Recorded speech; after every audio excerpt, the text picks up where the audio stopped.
கொல்லப்பட்டிருக்கீங்களா? ஓட்டு கேட்க மட்டும் 8 முறை 9 முறை வர்றீங்கல்ல. பெரு வெள்ளத்துல சிக்கி செத்த போது ஒரு ஆறுதல் வார்த்தை சொல்ல வந்தீங்களா? நீங்கள என்னவா மதிக்கிறீங்க? வட இந்தியாவில் ஒரு மீனவன் தாக்கப்பட்டா துடிக்கிறீங்க. நாங்க 850 பேர் மீனவன் கொல்லப்பட்டிருக்கோம். ஒரு பேச்சு இல்லை, ஒன்றும் இல்லை. 12 பேரை ஒரே சங்கிலியில போய் கைது பண்ணி ஒரு ஆள் கேவலத்துக்கு அதை கண்டிச்சு ஒருத்தர் கண்டிச்சு ஒரு அறிக்கை இல்லை.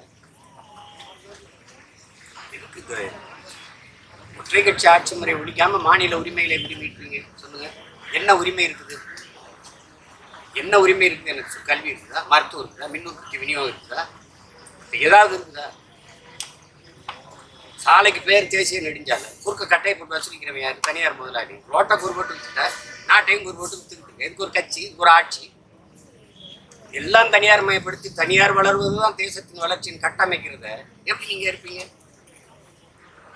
தனிப்பட்ட முதலாளிகளின் வளர்ச்சி, நாட்டுக்குடிகளின் வளர்ச்சி அப்படி வரும். அவங்களே சொல்றாரு பாருங்க, 16 லட்சம் கோடி நீங்க தனியார் முதலாளிகளின் கடனை தள்ளுபடி பண்ணி 16 லட்சம் கோடி. ஆனா டிராக்டர் வாங்குறதுக்கு உழவு என்று வாங்கினவனை கட்டி வச்சு அடிப்பீங்க, அவனை சப்தி பண்ணி தூக்கி போவீங்க, செயலில் தூக்கி போடுவீங்க. ஒரு விவசாயி கடன் வாங்கினான்னா அவனுக்கு என்ன பாடுபடுத்துவீங்க? நீங்க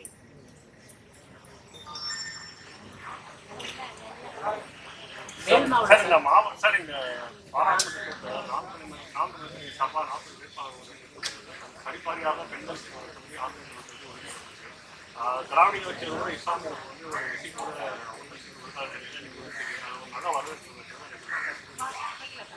அவங்க சொல்லுவாங்க செய்யணும். பெரியாரை பேசுவாங்க, அண்ணா பேசுவாங்க, பெரியாரை பற்றி பேசுவாங்க. பெரியார் பேசுனது பேசுவாங்களா? செயல்படுத்துவாங்களா? பிரபாகரன் பிள்ளைன்னு நாங்கள் தான் செயல்படுத்துவோம். சமூக நீதினு சும்மா வார்த்தையில பேச்சு, வார்த்தையை வச்சு பேசுறது என்ன அர்த்தம்? போன 2019 ஒரு இஸ்லாமிய இந்த முறையும் நவாஸ் கனிக்கு மட்டும் கூட்டணி கொண்டு தள்ளி விட்டுட்டு அப்படியே விட்டுருவாங்க. இப்ப சமூக நீதியும் எல்லாரும் எத்தனை கொடுத்தவர் இஸ்லாமிய கொடுத்தாங்க? ஒன்றும். அதே மாதிரி ஒடுக்கப்பட்ட சமூகங்களுக்கும் கொடுக்க. இது பெண்களுக்கு கொடுக்கறதுங்கிறது இதுல பெருமை பிறகு கடமை, அதனால செய்யும். ஆணும் பெண்ணும் சமம்ங்கிறது ஆணுக்கு பெண் சமம் இல்லை, ஆணும் பெண்ணும் சமம். இப்போ சும்மா பெண்ணிய உரிமை பேசுறது, பெண்ணை போற்றுவது, பாரத மாதாக்கு ஜெயின் சொத்துன்னு சொல்றது, இது அதெல்லாம் சும்மா.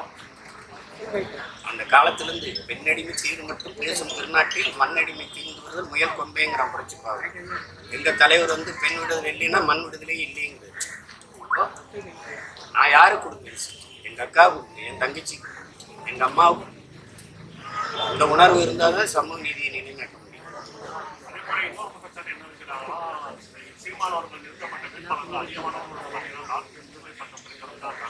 விவசாயிகள் விவசாயிகள் பாமர் மக்கள் அவ்வளவு பேருமே விவசாயி தான்.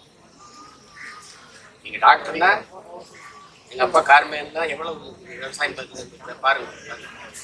விவசாயிகளுக்கு சீட்டு கொடுத்துருக்கோம். எல்லாருமே விவசாயி தான். தனியா ஒரு விவசாயி வரணுமா? திமுக சார்பில் நிறுத்தப்பட்ட வேட்பாளர்களோட குடும்பம் கூட விவசாயம் சார்ந்த குடும்பமும் இருக்கிறாங்க. அவங்க மேல அதிமுக மேல திமுக மேல அந்த குற்றச்சாட்டு வைக்கிறோம். நம்ம அந்த மாதிரி வேட்பாளர் இருக்கும்போது அவங்க விவசாயின்னு கேட்பாரு. விவசாயின்னு தனியா இருக்காங்க. விவசாயம்ங்கிறது ஒரு வே கிடையாது. நம்ம வாழ்வியல் பண்பாடு எல்லாரும் இந்த பின்னணியில். நான் இங்க இருக்கேன், எங்க அம்மா விவசாயம் அப்படித்தான். அதனால அது முன்ன எல்லாரும் மருத்துவர்னு நீங்க நினைச்சுட்டு இருக்கீங்க. அவ்வளவு பேரும் விவசாயம் தான். பகுதி நேரம் தான் மருத்துவர்.